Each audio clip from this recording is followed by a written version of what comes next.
Nina fan befola. Nyamakuro sodia. Nyamakuro nduma fefenye. Ni befola. Ni befola na fanu. Nduma menye, mandi menye. Ni jama befola. Ba duyoroteli. Ite diala benye.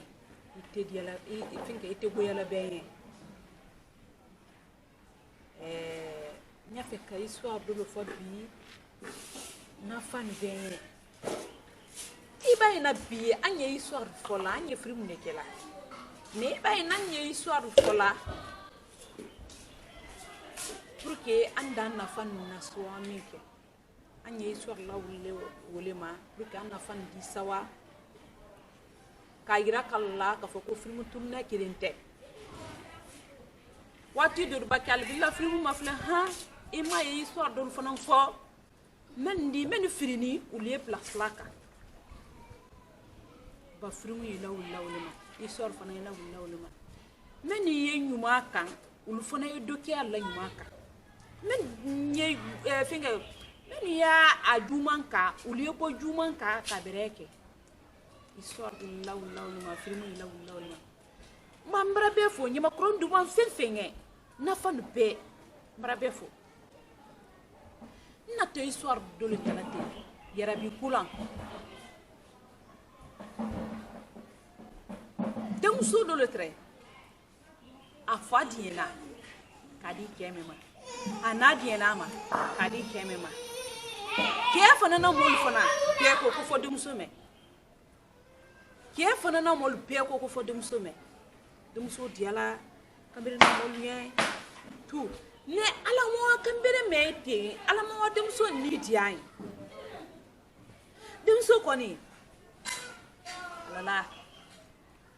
dem so kambere diala le dem so me dépasser amara yake na yaka ay ni dem so na la si ni gana ni dem so esi kambere ka fokate dem so ni ala mo bol bra fo se ko fa ba dem so ta dem so na mo bol fo na ko fa ba si Cameroun ko na ala dem so la mo bol bro fo mais Cameroun ko ni du mo dem so Allah wala si kala Cameroun dem so la ko tebe na ma bon fo halu ba dem so ba kuma nyuma men fo la wodi ka jumandi abako men kela Cameroun ta nyala gbana dem so la ko fo ikuna ka dem so felen lu kono ka yiran lu kono mais ko be Cameroun dumale he Cameroun ba ko dol kala ali dala gbanko aba mone amandi ba ada ko la gbanko na ba kasi ale miri aka fo Cameroun bra ko dol kala la ko Cameroun dina kana ale madia yarabi yaraki mais ni dumante kenye hala ba muruta ki swala atena nalima flela ayra kena yana le ko me foi make ke kambire mba ko diminin kala la le biya kambire mba bo apana adina madia adina fo kambire yana ko donc ele na ko men kala ne la kwa kene ko mi na ko kala dalifeni la ko mo flame ni sini non mo bay ba ko diminin kene nyona ay kaka ne ka jafa tara na nyona ko me ile ba ko diminin kene la fite jafa tara la ne do ba ko diminin la ndi ma bere brandi jafa ndi fe be tray fe ko kono ko ne i ba ko kene la fite jafa tara la fe yira mo ko te ma bere la halima jafa tara muso fe tout ça parce que muso le adi mais ku da gira ka la yi ko kenya lo ka fo ibra ko men kene prati ni ko kono kile ko fo kira kamera ko nyo kira muna ha moyo muso ma bere na ka fa do moye mais ala le mini dianye na la mini dianye pour ka ni ma bere la ha na mo balle donc ici ni na mo balle si bere ma si ni la mo e ma si ni la si do dem so kwa adi mo fani bien si ke ba si e ke la nyanko ka si e wala nyanko ka ndi dianye dem so la mo lu fanan ko no ay men be ki lay sabari den ba do ni nyanta ma sisen adi mo fol den di ke sababu di ay di mo fol ay kamere di mo fol dem so tula situation force la kamere ma ha kono do na ni kamere ntema asawala dem so sawala dem so yaklo ko mba palabra keni ko me mbraketi nde bra kono ta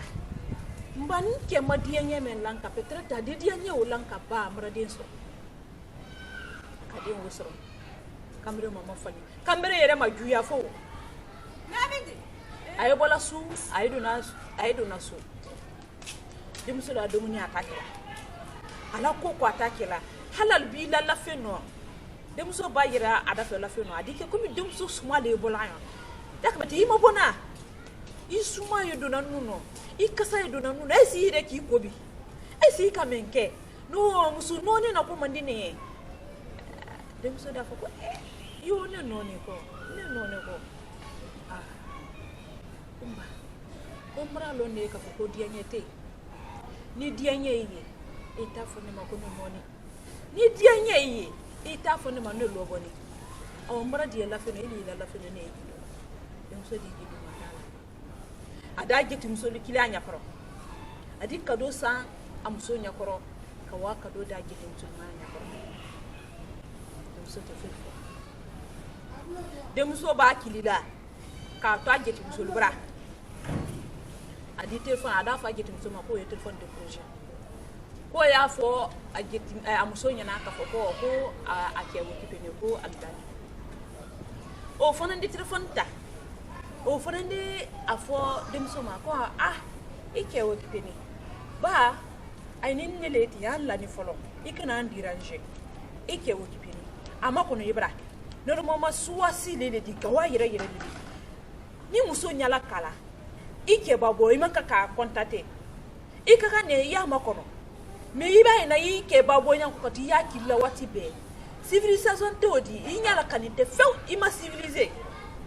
dem so ko nye ko ma civiliser ko ele le civiliser ni nye akoko ko ale le civiliser dem so ko ko problem te pala ka mo civiliser ni lo yereti ninde le civiliser te ala ko lo